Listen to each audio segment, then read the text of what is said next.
주 예수 내 맘에 들어와 계신 후 변하여 새 사람 되고 내가 늘 바라던 참빛을 찾음도 주 예수 내 맘에 오신 주 예수 내 맘에 오신 주 예수 내 맘에 오신 물밀듯 내 맘에 기쁨이 넘치는 주 예수 내 맘에 오신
주 예수 내 맘에 오신 주 예수 내 맘에 오신 물밀듯 내 맘에 기쁨이 넘치는 주 예수 내 맘에 오신 주 예수 내 맘에 오신 주 예수 내 맘에 오신 물밀듯 내 맘에 기쁨이 넘치는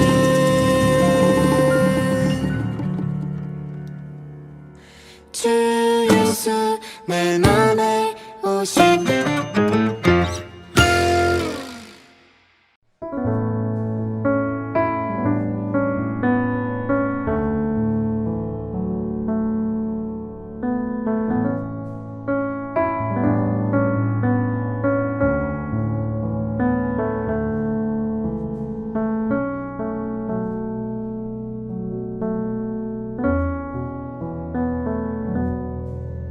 요셉이 이끌려 애굽에 내려가매 바로의 신하 친위 대장 애굽 사람 보디발이 그를 그리로 데려간 이스마엘 사람의 손에서 요셉을 산이라. 여호와께서 요셉과 함께 하심으로 그가 형통한 자가 되어 그의 주인 애굽 사람의 집에 있으니 그의 주인이 여호와께서 그와 함께 하심을 보며 또 여호와께서 그의 범사에 형통하게 하심을 보았더라.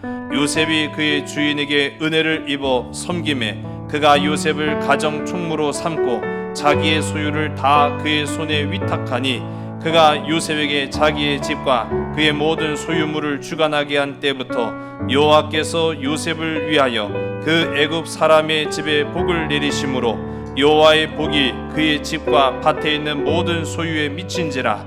주인이 그의 소유를 다 요셉의 손에 위탁하고 자기가 먹는 음식 외에는 간섭하지 아니하였더라.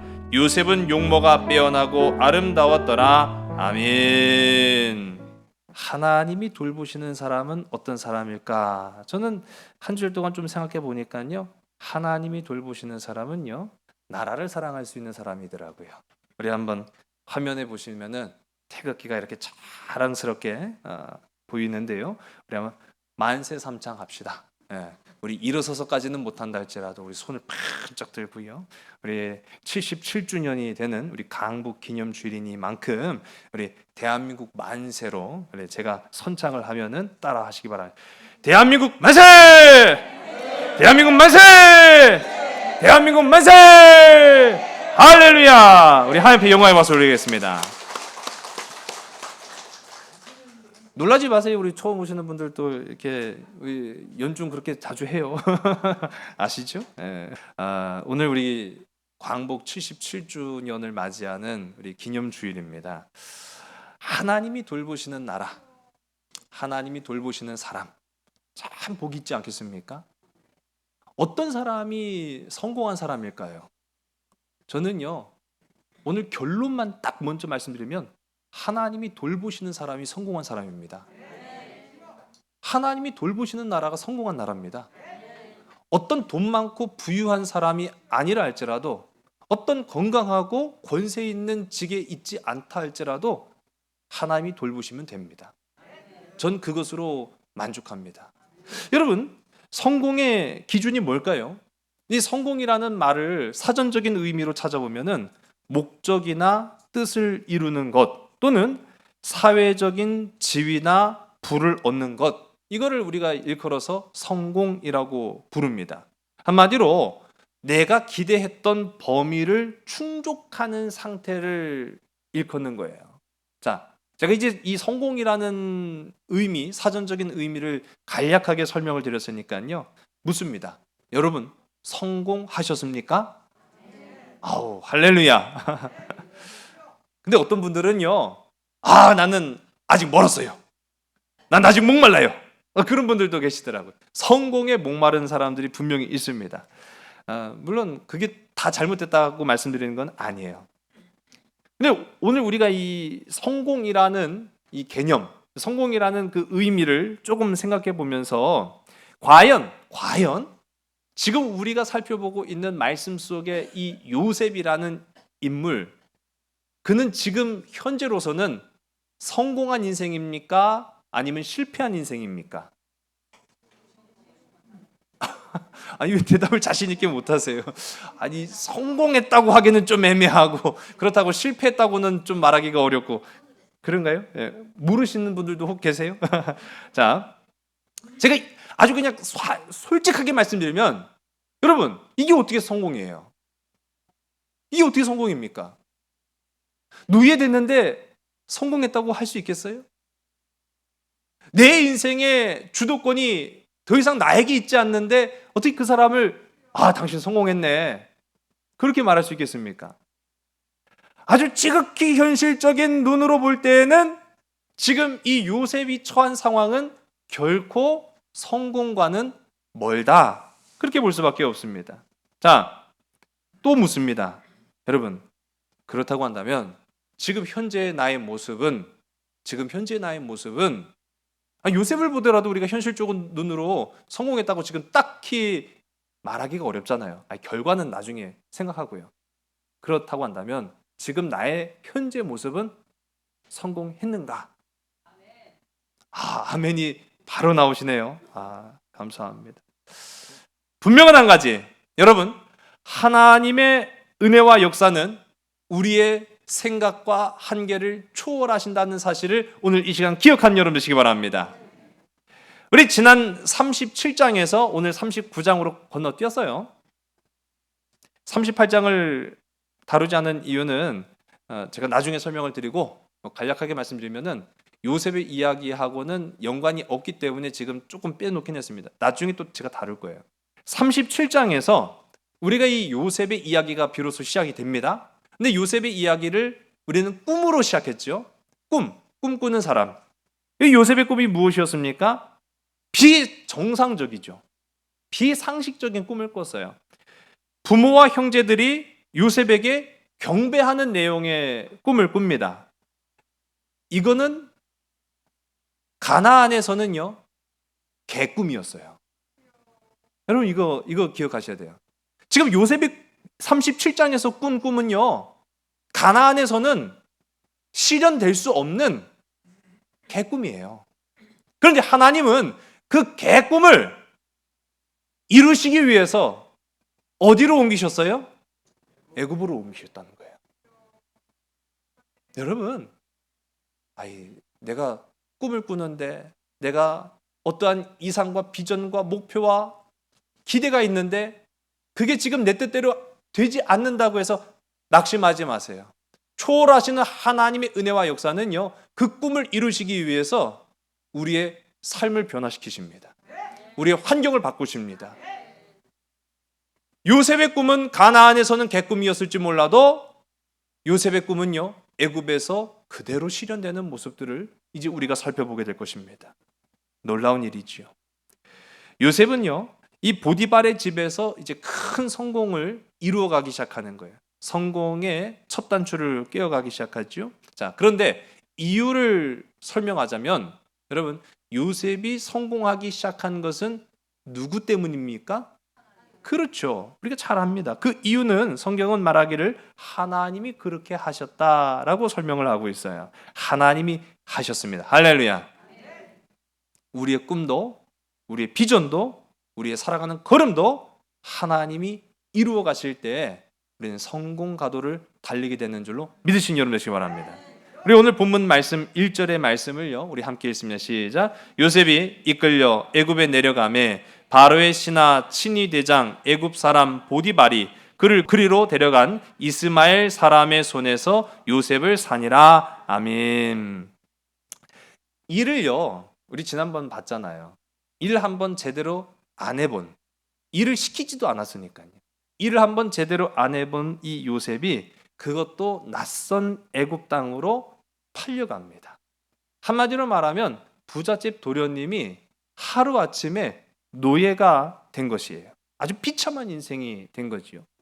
오늘 우리가 함께 읽은 이 1절의 말씀을 보게 되면은 이 요셉의 앞에 펼쳐진 이 고난을 세 가지 동사로 설명을 하고 있어요. 우리 화면 보시면은 한번 따라볼까요? 끌려갔다, 끌고 왔다, 그를 샀다. 우리 1절의 말씀 가운데 이 세 가지 동사가 나타나는데 이게 요셉의 지금 현재 상황을 설명하는 모습이에요. 끌려갔다, 끌고 왔다, 그를 샀다.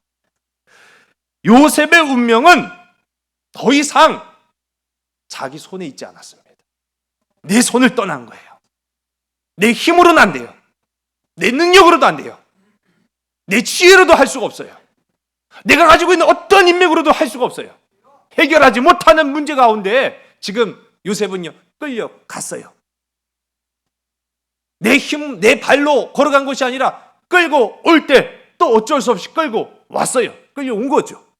그리고 자신의 의지와는 상관없이 자기가 마치 물건처럼 팔려갑니다.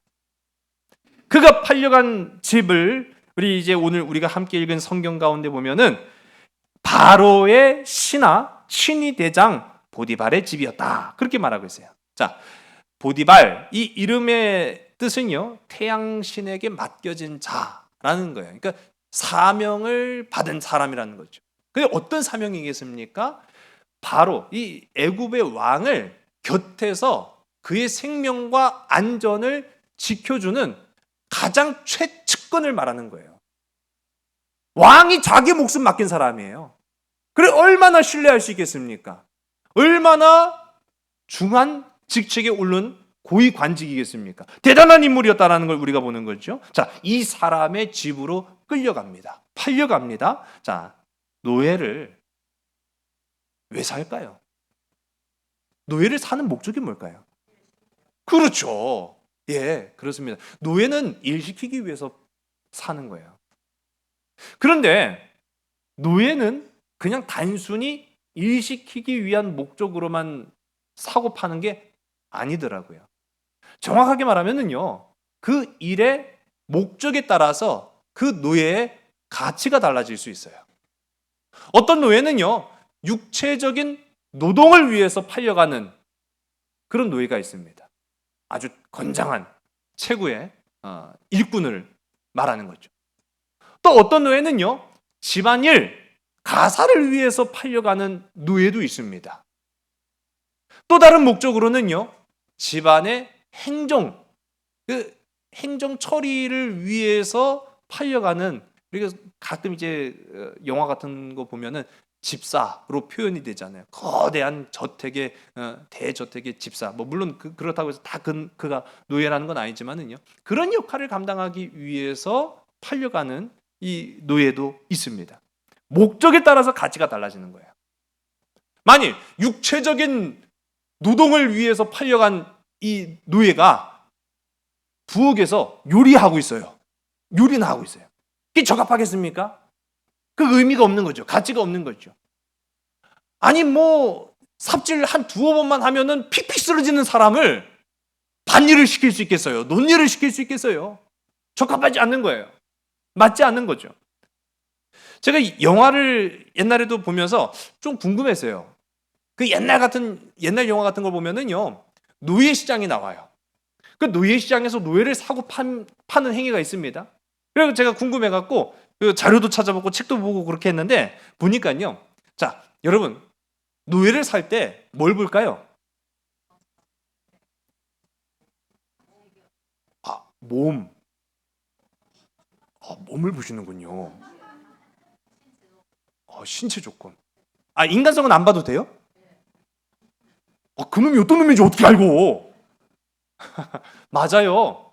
노예를 살 때는요, 그냥 외형을 보는 거예요. 신체적인 조건을 보는 거 맞아요.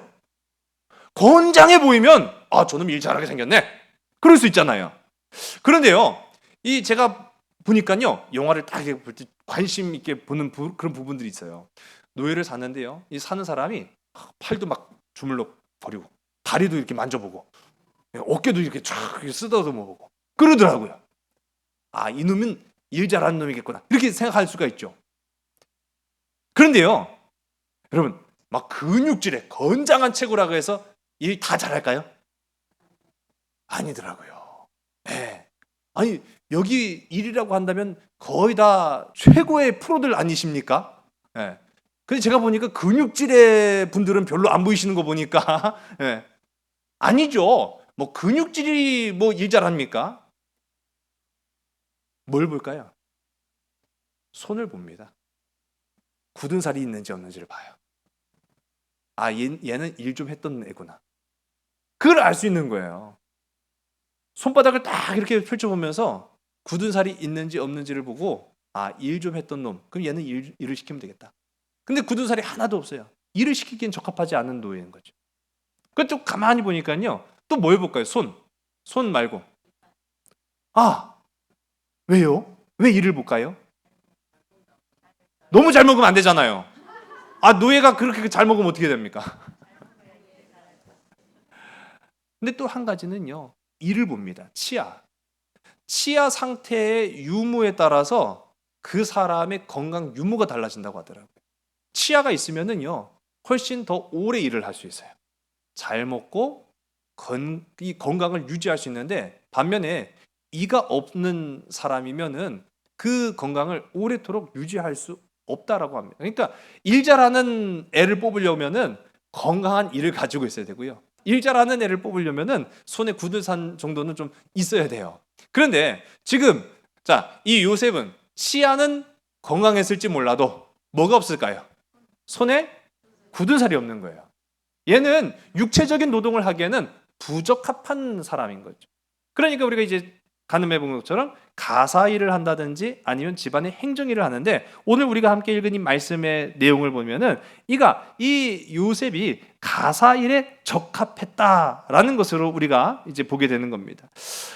여기에서 보면은요, 요셉의 생명줄을 지금 붙잡은 건 누굽니까? 그렇죠, 보디발. 그의 주인 보디발이라고 이야기해요. 그런데 성경은요, 운명을 정하는 존재는 따로 있다라고 보여주고 있는 거예요. 여러분, 우리의 생명줄을 누가 쥐고 계십니까? 그렇죠. 사장님도 아니고 건물주도 아닌 하나님, 나의 주님, 오직 여호와 하나님만이 나의 인생의 운명을 결정짓는 주님이심을 오늘 고백하는 저와 여러분, 우리 모두가 다 되기를 주님 간절히 소원합니다. 오늘 성경 말씀에는요, 비록 이 요셉이라는 사람이 끌려갔다, 끌고 왔다, 그를 샀다라고 고백함으로 그의 손에 그의 인생이 달려있는 것이 아니라 보디발의 손에 그의 인생이 달려있는 것처럼 보이지만 그게 아니다라는 것을 이제 보여주는 거죠. 2절의 말씀을 우리 성경을 통해 함께 보겠습니다. 시작. 여호와께서 요셉과 함께 하심으로 그가 형통한 자가 되어 그의 주인 애굽 사람의 집에 있으니. 아멘. 할렐루야. 우리 한번 따라해 봅시다. 여호와께서 요셉과 함께 하셨다. 여호와께서 나와 함께 하신다. 할렐루야. 여러분, 하나님이 오늘 이 시간 나와 함께 하시는 줄로 믿으시기 바랍니다. 낯선 외국 땅에서 비천한 노예의 삶이 예고된 바로 이 시점에 여호와의 등장, 이 여호와의 등장은요, 그야말로 한 줄기 빛이 된 거예요. 비록 우리 지난 시간에 말씀 함께 나눈 것처럼 요셉이 그 절박한 상황 속에서 그 생명이 중한 가운데에서 형제들에게 또는 이스마엘 상인들에게 그렇게 했을지도 몰라요. 또 하나님 앞에 간절히 부르셨을 거예요. 살려달라고, 구해달라고, 용서해달라고, 네가 무슨 잘못이 있는데 나를 이렇게 끌고 가냐고 이렇게 원망도 하고 부르짖기도 하면서 매달렸을 거예요. 아무 소용이 없었죠. 그의 말은 묵살되었고 그는 끌려갈 수밖에 없었습니다. 그러나 오늘 이 말씀을 보니까요, 하나님이 직접 친히 나타나셔서 말씀하시고 하나님이 꿈으로 보여주시고 성령으로 역사하신 것이 아니라 할지라도 하나님의 역사는, 하나님의 응답은 계속 되어지고 있다는 사실을 우리가 볼 수 있는 거예요. 여러분 삶 속에도 그와 같은 은혜를 발견하는 복되고 아름다운 믿음의 지체들이 다 되시기를 주의 이름 간절히 소원합니다. 여호와의 등장으로 인해서요, 이제 이 요셉이라는 삶은요, 이스마엘 상인들의 손도 아닌, 보디발의 손도 아닌 하나님의 손에 달려있다는 것을 성경은 말하고 있습니다. 모두 4번 언급하고 있어요. 여호와께서 요셉과 함께 하셨다는 말을요, 오늘 우리가 함께 읽은 2절과 3절 그리고 21절과 23절에 4번 등장하는데, 이것은 한마디로 말하면 요셉의 성공을 말하고 있습니다. 요셉의 성공. 근데 이 말 좀 웃기지 않아요? 아까 전에도 제가 말씀드렸는데, 여러분, 이게 요셉의 인생이 지금 성공한 거예요? 아직은 아니에요. 지금 말씀하고 있잖아요. 이 얘기가, 지금 이 표현이 요셉의 성공을 말하고 있어요. 지금 요셉은 성공했다고 말하고 있어요. 자, 이 표현 그대로라고 한다면은요, 이런 식입니다. 노예돼서 성공한 사람 요셉. 노예돼서 성공한 사람? 좀 우리가 좀 달리 표현하면은, 한번 이 비유를 나에게 한번 적용해 보겠습니다. 망해서 성공한 나. 맞는 말이에요, 맞는 말이에요? 맞는 말이에요? 아니, 왜 너무 좋아하시네요. 아니, 여러분 한번 적용해 보세요. 망해서 성공한 나. 지금 그 표현입니다. 병들어서 성공한 나, 실패해서 성공한 나, 시험에 떨어져서 성공한 나. 지금 이 요셉에게 적용된 내용들을 보게 되면은 바로 이런 식입니다. 아니, 어떻게 지금 이게 성공한 겁니까? 다른 성경, 이 번역 성경을 보게 되면은요, 이 부분을 모든 일을 잘 이루는 사람으로 번역을 하고 있어요. 모든 일을 잘 이루는 사람이다. 히브리어로 이시 마찔리 아흐라고 표현합니다. 이시 마찔리 아흐. 한마디로 말하면 성공한 사람이다. 요셉은 성공한 사람이다. 이걸 어떻게 납득해야 될까요? 여러분, 성공의 기준이 다르다라는 사실입니다. 성공의 기준이 다른 거예요. 하나님의 사람의 성공은 이 사람의 손에 있지 않다는 거예요. 하나님의 성공의 사람은 다른 사람의 손에 있지도 않다라는 사실입니다. 하나님의 성공의 사람은 오직 하나님께 있다라는 사실을 기억한 여러분 되시기 바랍니다. 그렇구나. 그러면서 오늘 성경은요, 이 요셉을 형통이라고 또 설명하고 있어요. 여러분, 이게 형통의 참된 의미인 것입니다. 우리 한번 따라해볼까요? 하나님의 손에 달려 있으면 병들어도 형통합니다. 하나님의 손에 달려 있으면 가난해도 형통합니다. 하나님의 손에 달려 있으면 실패해도 형통합니다. 할렐루야. 여러분, 이것을 인정하고 살아가는 저와 여러분 되기를 주의 이름으로 간절히 소원합니다. 오늘 본문 3절의 말씀이에요. 우리 3절 말씀 함께 읽으면 시작. 그의 주인이 여호와께서 그와 함께 하심을 보며 또 여호와께서 그의 범사에 형통하게 하심을 보았더라. 아멘. 자, 여러분, 그의 주인 보디발이 여호와께서 요셉과 함께 하심을 어떻게 했다고요? 보며 보았다. 하나님을 보았다라고 말하고 있어요.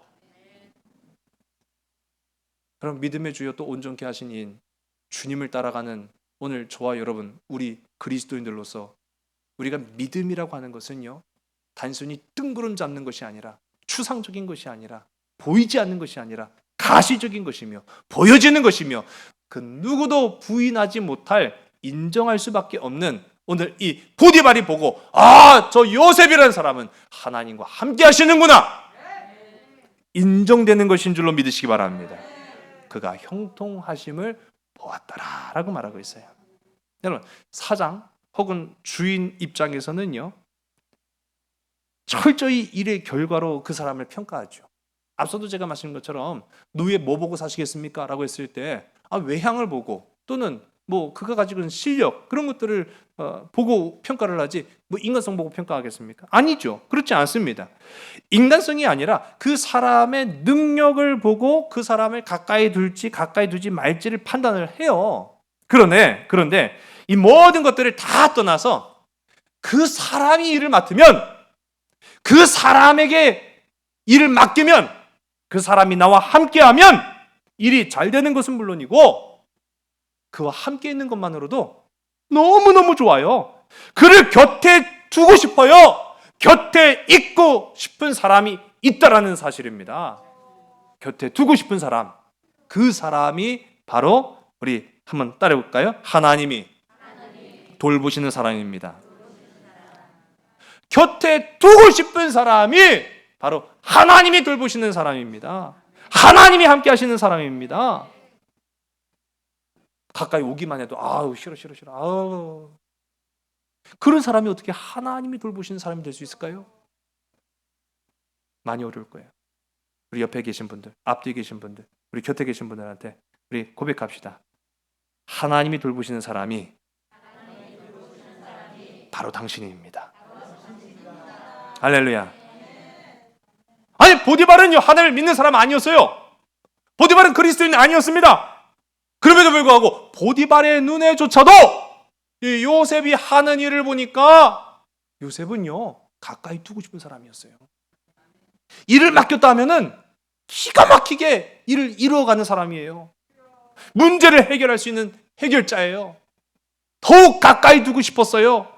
그가 바로 하나님이 돕는 사람이라는 것을 보디발이 봅니다. 그러면서 이 보디발이 보니까요, 요셉의 배후에는 분명히 돕는 존재가 있구나.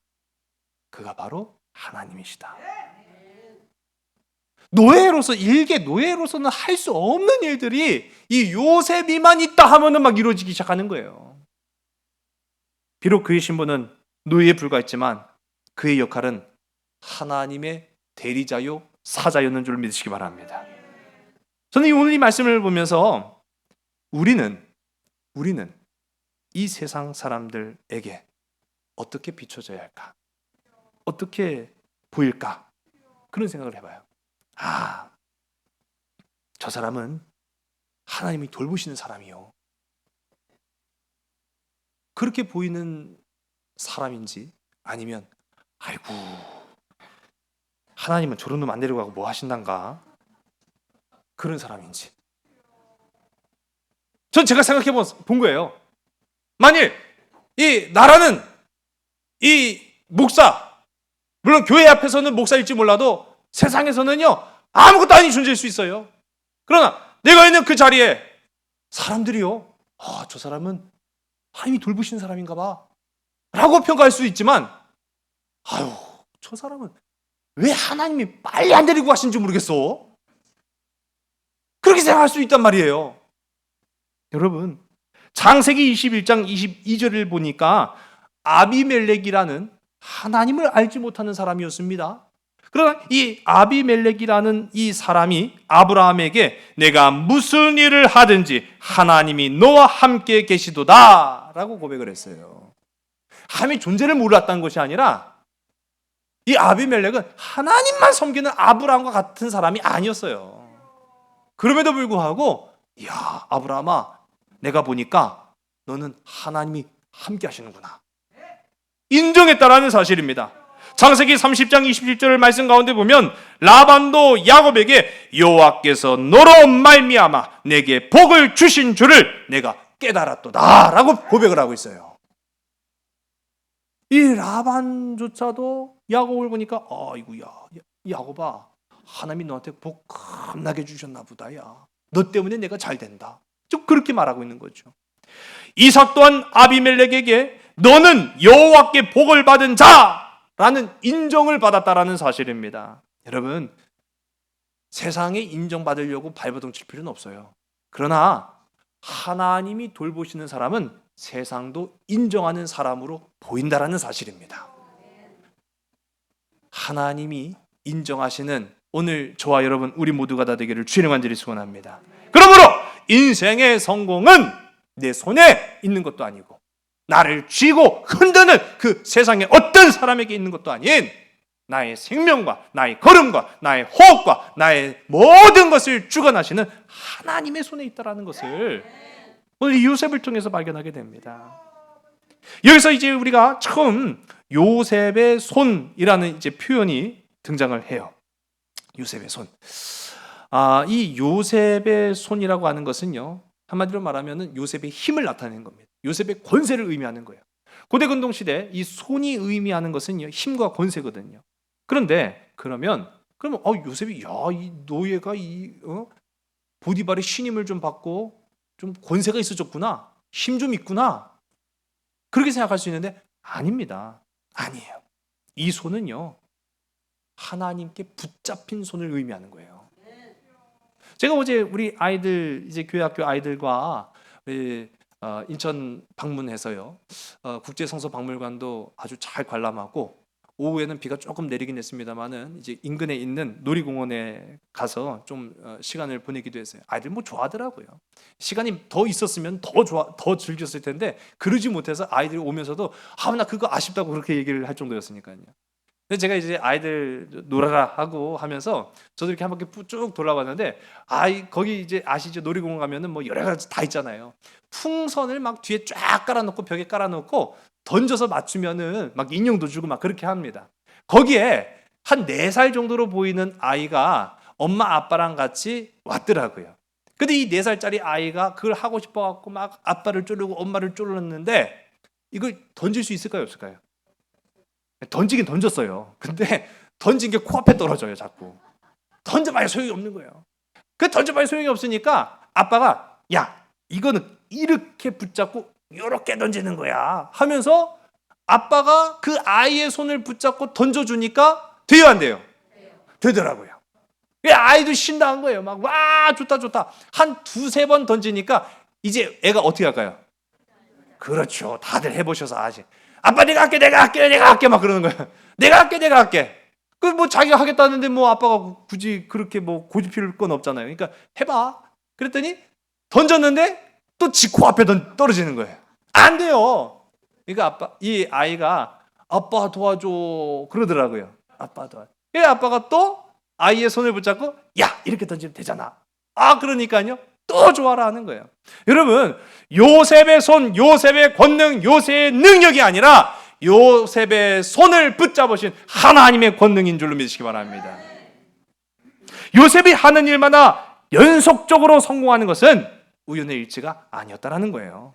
하나님의 손이 그를 감싸줬다라는 것을 의미하는 것입니다.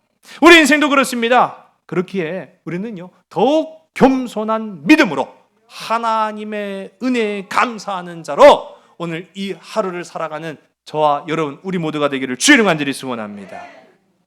오늘 우리가 함께 읽은 이 말씀, 우리 4절서부터 6절까지의 말씀을 우리 함께 읽습니다. 시작. 요셉이 그의 주인에게 은혜를 입어 섬김에 그가 요셉을 가정 총무로 삼고 자기의 소유를 다 그의 손에 위탁하니 그가 요셉에게 자기의 집과 그의 모든 소유물을 주관하게 한 때부터 여호와께서 요셉을 위하여 그 애굽 사람의 집에 복을 내리심으로 여호와의 복이 그의 집과 밭에 있는 모든 소유에 미친지라.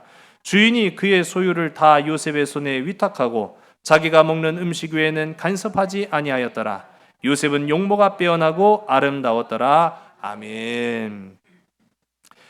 요셉은 하나님의 도우심으로 이제 보디발의 호의를 받아서 위치가 바뀝니다. 보디발 집안의 최고 경영자로 임명이 되는 거예요. 물론 윈윈입니다. 요셉도 좋고 보디발도 좋고. 그래서 오늘 우리가 함께 읽은 이 말씀 속에 보면 보디발의 집도 더욱 풍성해졌더라, 풍요로워졌더라 라고 이야기하고 있어요. 여기에 아주 중요한 부분이 있습니다. 아주 중요한 걸 우리가 발견해야 돼요. 지금 이 말씀 가운데 하나님이 돌보시는 사람 곁에 있으면 그도 뭐를 받아요? 복을 받는다는 거예요. 하나님이 돌보시는 사람, 하나님이 함께 하시는 사람 곁에 있으면 그 사람도 복을 받게 되어 있다라고 성경은 말하고 있습니다. 그러나 왜 이걸 중요하다라고 제가 말씀드렸냐면은 보디발이 받은 복과 요셉이 받은 복에는 큰 차이가 있기 때문이라는 거예요. 오늘 우리가 함께 읽은 이 말씀 가운데 보면은 보디발이 복을 받았다 나오고 있어요? 안 나오고 있어요? 나오죠. 맞습니다. 요셉으로 말미암아라는 그 언급이 분명히 있긴 합니다만은 보디발이 하나님의 복을 받았어요. 물질의 복을 받았어요. 풍성의 복을 받았습니다. 그런데 그 어디에도 보디발과 하나님이 함께 하셨더라라고 하는 부분은 안 나와요. 오직 하나님이 함께 하셨다라는 표현은 요셉에게만 국한됐다라는 사실입니다. 요셉에게만 국한됐다라는 거예요. 이게 상당히 중요합니다. 왜냐하면은 하나님이 함께 하시는 사람, 하나님이 돌보시는 사람이라는 이 뜻은요, 상호 인격적인 관계를 전제로 하는 것이기 때문입니다. 하나님과의 관계를 통해서만 하나님이 돌보십니다. 하나님과의 인격적인 만남을 통해서만 하나님이 형통을 이루십니다. 내가 지금 잘 되고 있어요. 내가 지금 건강해요. 내가 부유합니다. 그런데요, 착각하시면 안 돼요. 그거 다 나 때문이 아니라 내 곁에 하나님이 돌보시는 사람이 있기 때문일 가능성이 상당히 크다라는 사실이에요. 그것도 부정할 수는 없어요. 그것도 매우 귀한 겁니다. 특히 자녀들이 그래요. 자녀들. 그럼 믿음의 가정을 위해서 기도하시는 저와 여러분 되기를 주의로 간절히 소원합니다. 부모님이 기도하면은요, 자녀 잘 돼요. 전 그거 많이 봤습니다. 저도 경험했고요. 근데 그건 한계가 있어요. 오늘 이 보디발과 요셉의 경우를 보면은 명확하게 나와요. 복을 받을 수 있어요. 부자 될 수 있어요. 건강할 수 있어요. 권세 있을 수 있어요. 근데 딱 거기까지만 있을 거예요. 딱 거기까지만이에요. 구원의 문턱은 구원받은 사람 때문에 가는 것이 아니에요. 내가 하나님과의 인격적인 만남이 있어야 가는 거예요.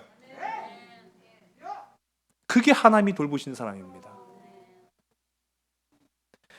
궁극적으로 내가 하나님과 인격적으로 만나야 된다는 거예요.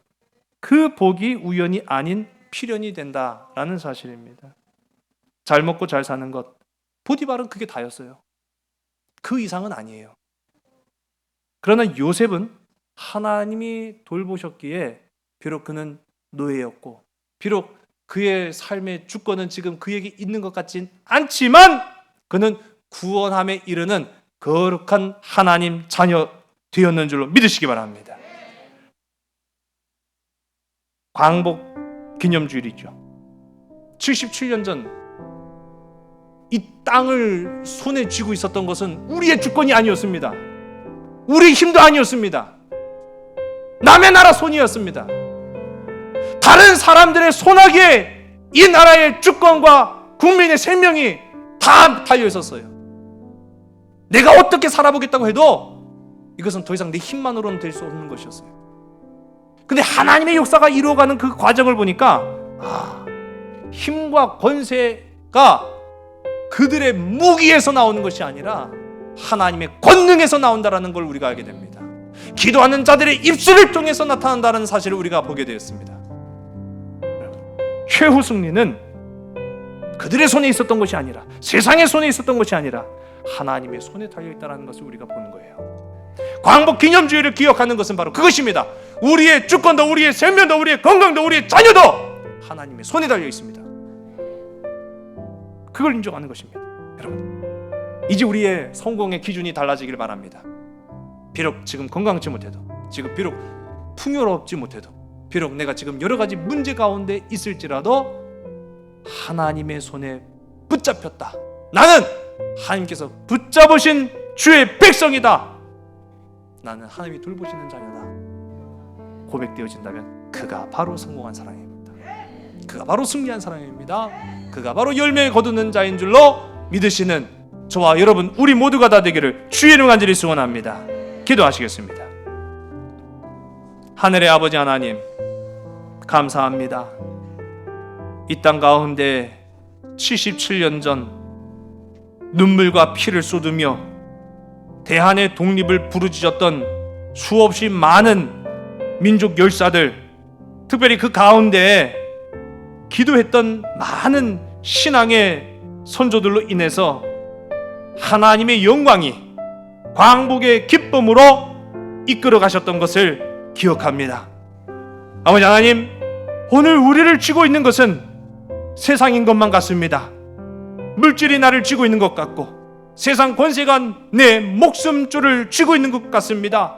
그러나 아버지 하나님, 우리는 주님의 자녀입니다. 주님을 만나기를 원합니다. 주님의 돌보심을 구합니다. 주님과의 상호 인격적인 관계로 동행하는 자 되게 하여 주시옵소서. 모든 것을 주께 온전히 의탁하오며 참사랑 되시는 나사렛 예수 그리스도 이름으로 감사하며 간절히 기도드렸사옵나이다. 아멘.